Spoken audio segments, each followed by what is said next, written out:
How are your forearms so big? Alright, so today we are going to do a 10k subscriber Q&A. If you are subscribed to the channel, thanks so much. It means a lot to me. I find a lot of value and meaning in learning, and that is something I want to share with as many people as I possibly can. And the more efficiently you can learn, the more it kind of motivates you to keep learning and keep growing as a person, which is ultimately, I think, a good thing for like us, you, the world, everyone. So that's what I want to promote with this channel. If you've subscribed already, thanks very much. If you haven't yet, please consider it. On with the questions. How long did it take you to learn to read music? Okay, so I've got a whole video on this, but the short version of it is that I feel like this question is kind of like saying to a toddler, like, how long did it take you to learn to read?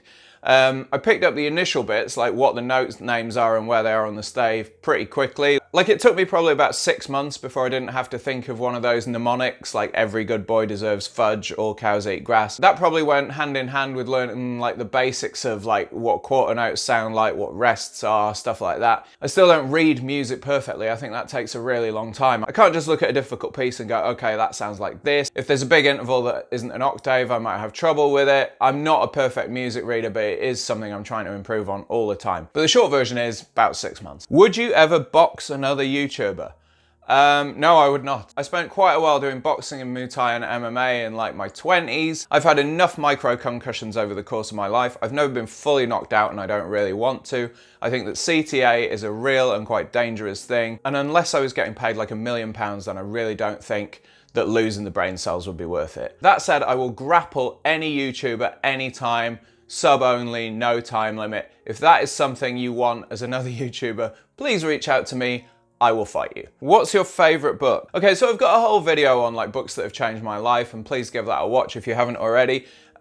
Just my favorite book, probably the book I have read the most in my life, is Snow Crash by Neil Stephenson. I read it when I was a teenager. It's just full of good writing, amazing ideas. It was really like prescient about trends that we would see. It kind of predicted things like Wikipedia, it inspired the metaverse. It's just a great, really well written book. It's full of stuff about like the development of language and how we interact with each other. It actually has a really insightful bit about how a lot of communication is done with the face and not with like weird featureless avatars, which I think is something that Mark Zuckerberg has missed in making the metaverse. And it's just an amazing story. It's full of like sword fights and Gatling gun duels, and it's got some skateboard chases in it as well. I really recommend. What do you do for a living? Okay, so I am basically a content guy. I used to be a full-time journalist. I was the editor of Men's Fitness for a while. I used to work on a bunch of video game magazines, but then I was always interested in like health, fitness, martial arts, self-improvement. So working for Men's Fitness was kind of a natural fit for me. Then when I moved on from that, I started working for places that do like marketing and advertising, and that's forced me to really expand my skill set, which has been great. So now I do like script writing, editing,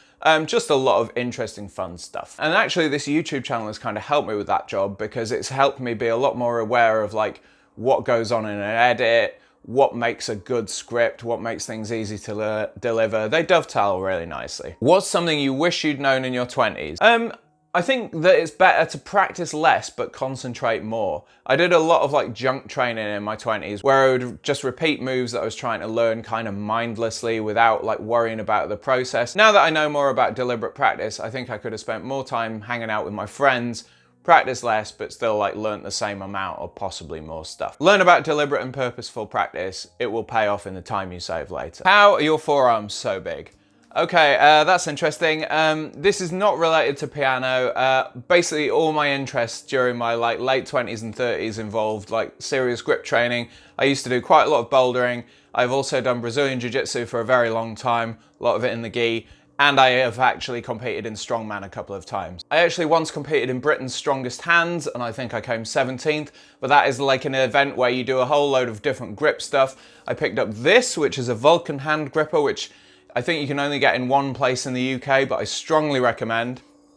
But if you are a regular person who would like slightly larger forearms, then the one move that I would recommend to everyone is the farmer's walk, which is basically just carrying a heavy thing in each hand, like for a distance. So grab a couple of kettlebells, grab like a trap bar, walk it up and down your gym or like up and down your garden path or something like that. You get a ton of time under tension and it really works your grip. If you want the guns, then I would say the thing that I do that a lot of people don't do is I do a whole load of strict chin-ups and pull-ups. I strongly recommend that. What's your favorite quote? So I actually had to look up who said this, but my favorite quote is, start where you are, use what you have, do what you can. And that comes from Theodore Roosevelt, and I think it's a great way to approach life. The conditions are never going to be perfect to do everything you want to do, but as soon as you get started, you can fix stuff on the way and you will start making stuff happen. What advice would you give to your younger self? Talk to your mum more. My mum isn't around anymore. My mum was a fantastic mum. I talked to her a lot in my 20s before she went. I still wish I'd talked to her more. It's never too late to start anything else you want to do in your life. You can always change career, learn a new skill, whatever. Once your mum's gone, that's it. If you're lucky to have a good relationship with your mum, talk to your mum more. What do you do on days you don't want to practice?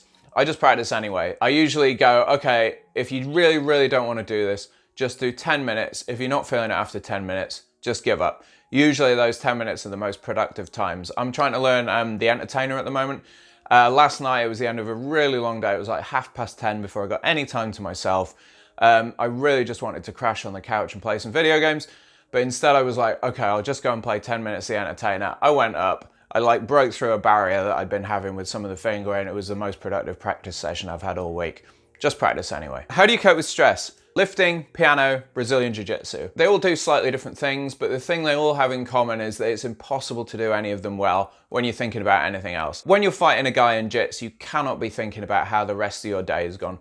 If you are lifting a really heavy weight, you cannot be thinking about anything else. If you're learning a piano piece, sometimes other thoughts sneak in, but hopefully you will at some point get in that flow state where you really aren't thinking of anything else except for piano. I really recommend having your phone in like airplane mode or switching notifications off when you do them, just so you're focused on the one thing and you're not worried about all the other things that are causing you stress in your life. How do you stay productive? Pomodoros all day. I've got a whole video about how I stay productive, but the super short version is I do Pomodoros for everything. I split my day into chunks, I schedule stuff, and I get it done. I notice you've got a bunch of Baki figurines. Okay, yes, I do. I've got Hanma Yajiro, who a few people have noticed in the videos. I've also got Doppo Orochi, who is like the karate dad. These guys are both dads in the series, which I guess is why I kind of relate to them a little bit now that I'm in my 40s and a dad myself.